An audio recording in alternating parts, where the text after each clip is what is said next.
Have you ever found yourself doing something completely natural, something private, and then suddenly wondered, wait, is this still okay for someone my age? I mean, let's be honest for a moment. You've lived long enough to know that the body changes, the mind shifts, and what once felt simple now comes with questions. Silent ones. The ones you never bring up at the dinner table or even whisper to your doctor. Maybe it's those quiet nights when you're alone in your room and a feeling comes over you. You reach for comfort the only way you know how. And after, you might feel relief. Or maybe guilt. Or maybe you just brush it off, thinking, I'm old. What does it matter now? But deep down, something tugs at you. Because here's the truth that no one really talks about. Even as we grow older, our needs don't just vanish. Our bodies don't stop speaking. They just whisper instead of shout. And sometimes what feels like a small private habit could actually be your body trying to tell you something much bigger. Maybe you've noticed changes in how often you do it. Or maybe it feels different now, emotionally, physically. Maybe it brings you peace. Or maybe it's become a way to escape from something heavier you're carrying inside. You see, we don't talk enough about what happens behind closed doors as we age. We talk about high blood pressure, arthritis, memory loss, but we skip the things that feel too personal, too awkward, too hush-hush. But here's what I want you to know. Your body matters. Your peace of mind matters. And your habits, even the quiet ones, especially the quiet ones, are worth paying attention to.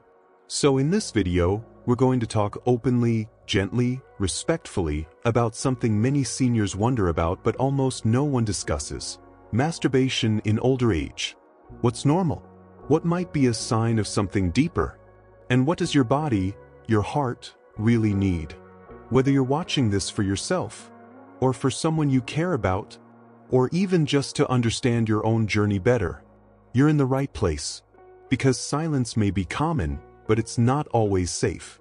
And today, you're choosing awareness. You're choosing wisdom. You're choosing you. So if this topic speaks to something real in your life, type "I'm here" in the comments below.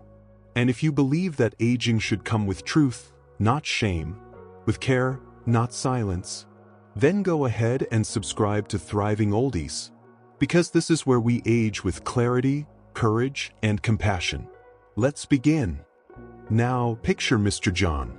He's 74, loves classical music, has 3 grown kids, and used to light up when they called or dropped by. But lately, he's been keeping to himself. He takes longer in his room, doesn't answer the phone as quickly, skips Sunday dinners now and then with vague excuses like, "I'm just tired," or "didn't feel up to it today." At first, no one noticed anything unusual. After all, privacy is part of aging, right? People pull back a little, want their space. But over time, something felt off. You see, what looked like Mr. John enjoying some alone time was actually Mr. John retreating. He'd begun filling the emotional gaps in his day with something more physical. Not because he was rediscovering passion, but because he was trying to numb a quiet ache. And here's where it gets real. As we age, our hormones shift. Testosterone, estrogen, they drop. Energy changes. Desire changes. But loneliness? That doesn't drop. In fact, it can grow. Sometimes what shows up as a sudden increase in self-pleasure isn't a sexual revival. It's a coping strategy. A way to feel something. To escape the silence of a house once filled with life. To push down the echo of a partner who's no longer there. But society doesn't tell us this, do they? Instead, people say, "Oh, he's just reliving his youth. She's got too much free time on her hands. Maybe it's boredom. That's normal." But let me tell you something important. It's not always boredom. Sometimes it's grief. Sometimes it's a heart trying to process what words can't explain. And that's where you come in. Whether you're the one experiencing it, or you're noticing it in someone else, the answer isn't shame. It's gentle curiosity. Ask the questions that aren't being asked. Are you okay? What's been on your mind lately? Do you feel connected to the people around you? Because there's a fine line between enjoying your body and using it to escape your pain. And that line, especially as we age, is easy to cross without realizing it. So, here's a bit of encouragement. It's okay to want time alone. It's okay to enjoy your body. It belongs to you after all. But if you start noticing a shift in how often you seek that release, or if it starts replacing conversations, laughter, or companionship, that's your signal to pause, to check in, to reconnect with yourself or with someone you trust. Because at this stage in life, every moment counts. And connection, real, heart-to-heart connection, that's what we truly crave. And remember, it's not just about how often. It's also about how you feel afterward. Because sometimes what lingers after the act says more than the act itself. Let's talk about that next. There was a woman, a widow in her early 80s. She had raised 4 children, survived 2 strokes, and still remembered the smell of her husband's cologne like it was yesterday. One day, during a quiet health check, she leaned into a nurse and whispered something most people never admit out loud. She said, "Am I sinning by still having urges?" And there it was. Not a question about blood pressure or medication, but about the soul, the mind, the heart. You see, as we grow older, the body doesn't forget its wiring. Desire doesn't pack its bags just because the calendar flips. But society, religion, culture, they don't always give us space to talk about that. And for many, that creates a storm of quiet conflict. You feel something human. You act on it privately. And then afterward, comes that tightness in the chest. That thought, did I do something wrong? That whisper, at my age, should I still be doing this? Let me tell you, this guilt is more common than anyone admits.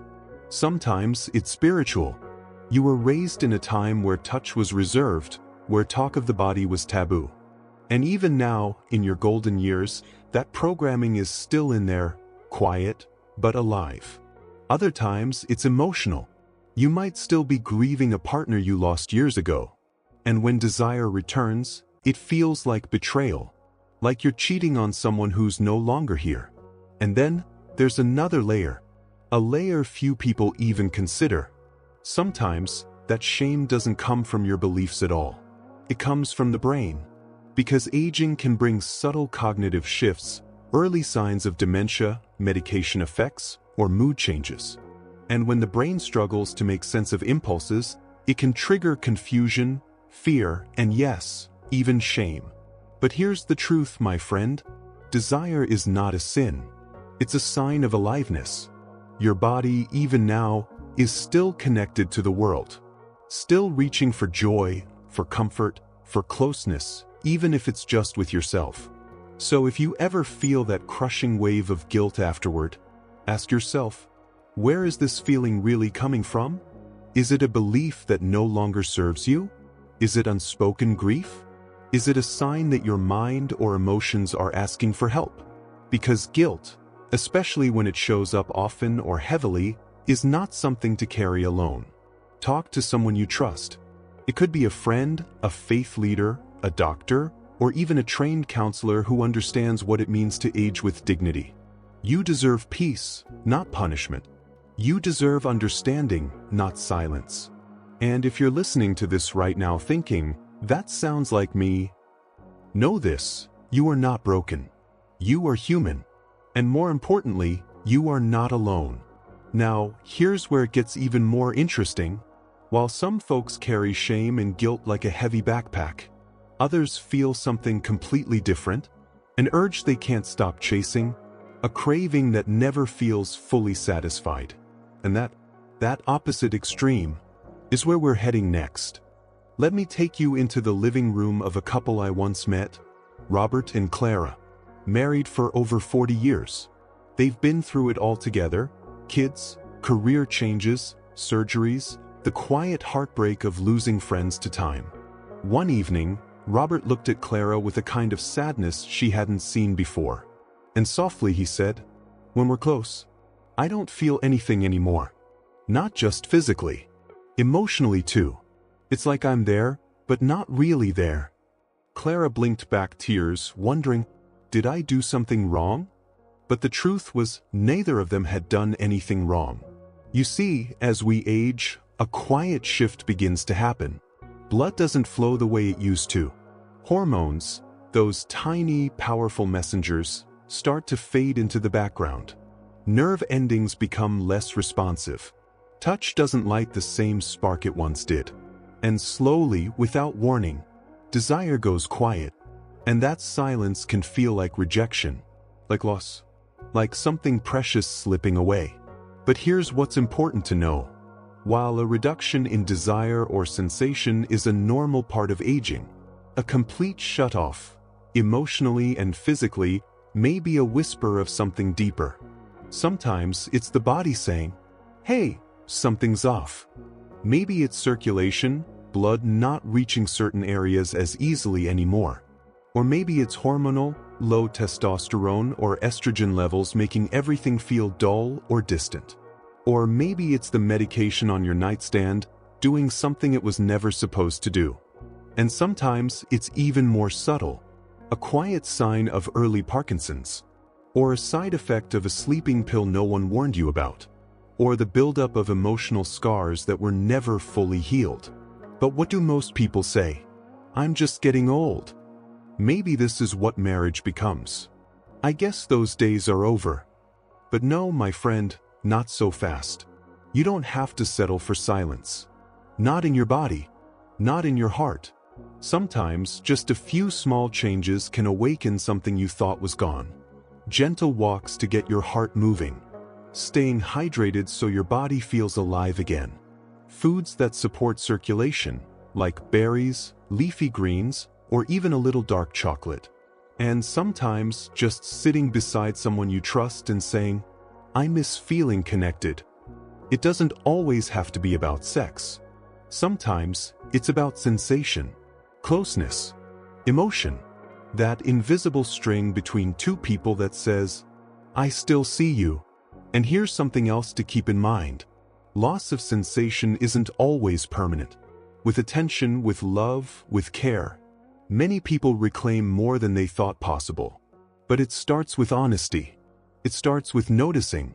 So if you've been feeling nothing, if touch feels muted, if closeness feels distant, don't just chalk it up to age. Talk to your doctor. Talk to your partner. Talk to yourself. You deserve to feel alive in whatever way that means for you. Now, while some people experience this numbness and retreat, others move in the opposite direction. Not toward numbness, but toward overuse. Toward repetition, toward something they can't quite explain, a habit that starts to feel less like comfort and more like escape. Let's talk about that next. Let me tell you about Uncle Ben. He was 79 when his wife passed. 60 years of marriage. 6 decades of memories, routines, laughter, and knowing glances across the table. When she died, a piece of him went silent. No one talked about it, of course. People brought casseroles, said the usual things. She lived a full life. She's in a better place. But no one asked Uncle Ben what his nights felt like. What silence sounded like in a house meant for two. At first, he tried to keep busy, books, television, church. But as the weeks turned into months, the quiet moments got louder. And slowly, Uncle Ben began turning inward. What used to be an occasional habit became a nightly ritual. Not out of lust, not out of joy, but out of need. He needed a way to fall asleep. He needed a way to feel alive again, even for just a moment. You see, most people wouldn't think twice about it. They'd say, well, at least he's not drinking. He's just adjusting. Let him be. It's a private thing. What's the harm? But here's the truth. When pleasure becomes the only way to feel comfort, when the body is used to quiet the ache of the soul, it's no longer just physical, it's emotional, it's survival. And yes, that can feel harmless at first. But over time, it can turn into something that traps you in a loop. One where you begin to avoid conversations. One where you pass on invitations. One where the only relief you allow yourself is behind a locked door. This isn't about judgment. It's about awareness. Because emotional numbing, whether it's food, alcohol, gambling, or even self-pleasure, doesn't heal grief. It only delays it.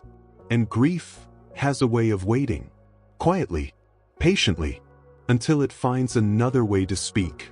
So if you found yourself reaching for that release more often, not because it brings joy, but because it helps you forget for a little while, that's okay to notice. It's okay to admit. It's okay to say, this isn't about the act, it's about the emptiness. And there's no shame in that. But there is a way forward. Start small. Try a new routine. Join a walking group. Call an old friend. Volunteer somewhere that needs hands and hearts. Sign up for a class you've always been curious about. Even if it feels silly. Even if it feels like too much.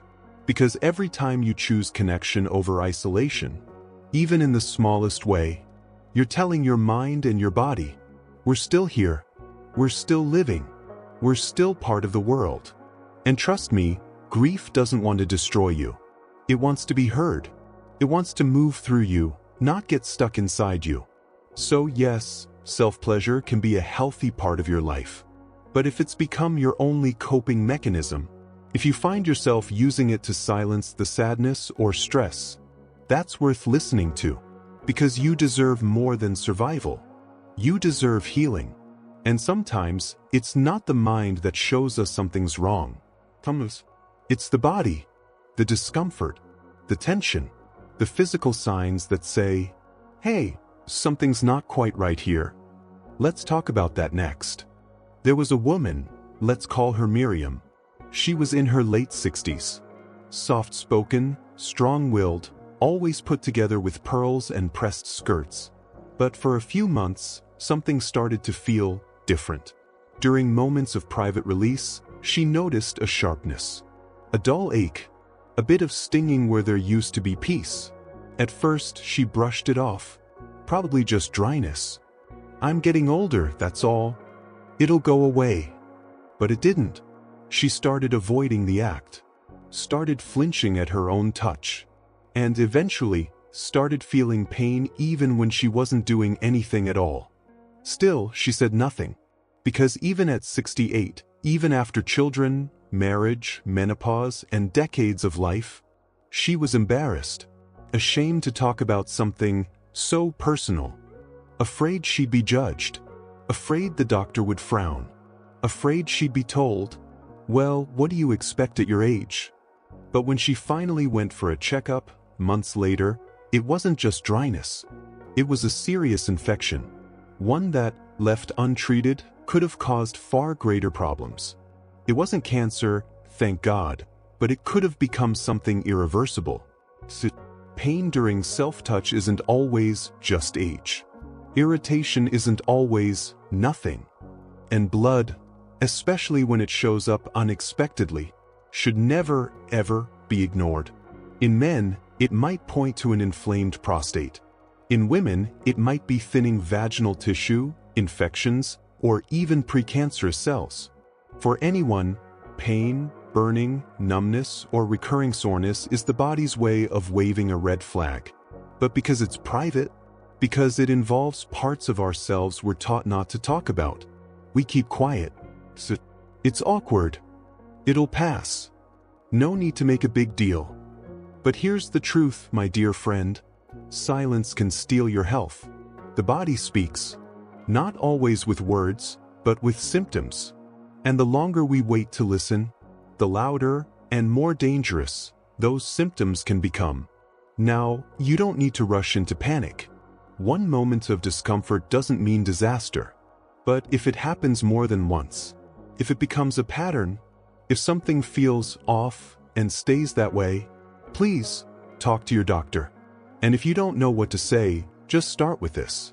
Something feels different and I'm not sure what it is. That's all it takes. You don't need the perfect words. You don't need to explain every detail. You just need to speak up. Because your health is more important than your discomfort. And if you're the child, the caregiver, the friend, create the kind of space where someone can say, hey, I've been feeling something weird. without being met with shame, awkward jokes, or judgment. Because these conversations, they don't just save bodies. They save dignity. They save time. They save lives.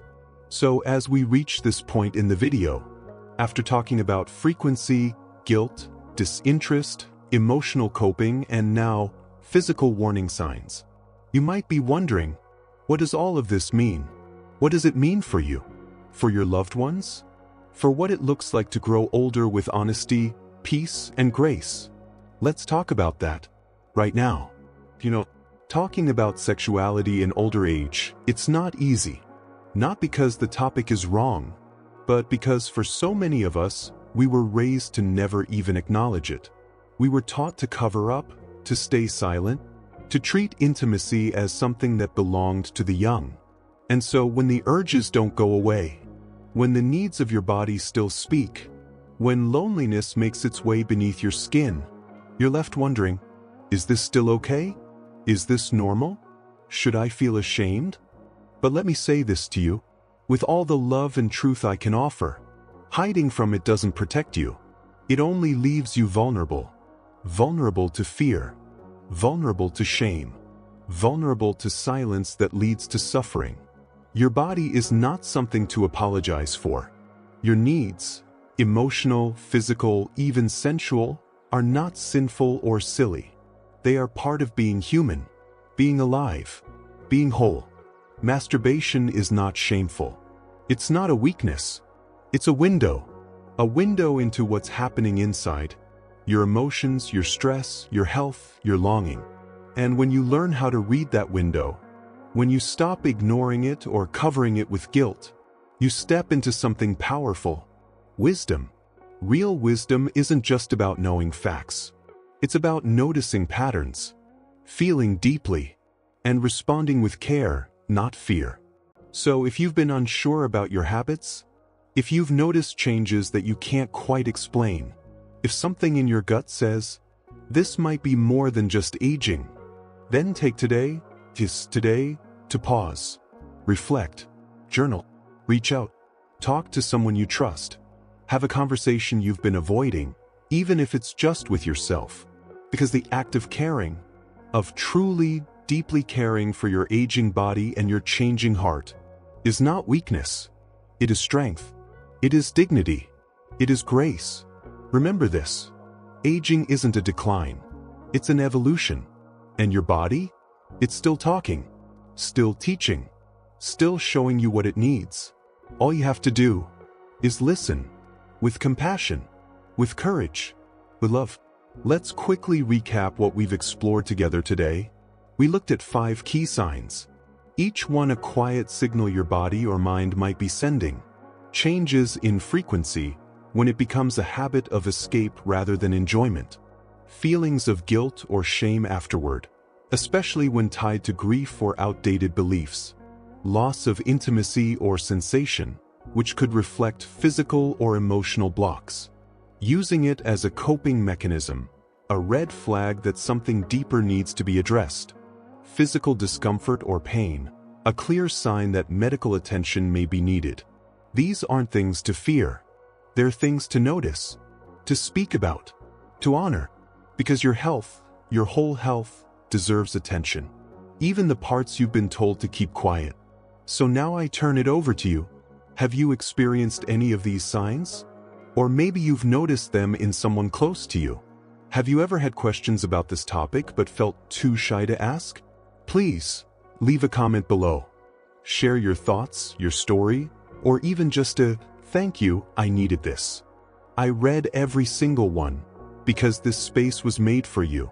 And if this video offered you even a moment of insight, comfort, or clarity, give it a like. Let YouTube know this is the kind of content that matters.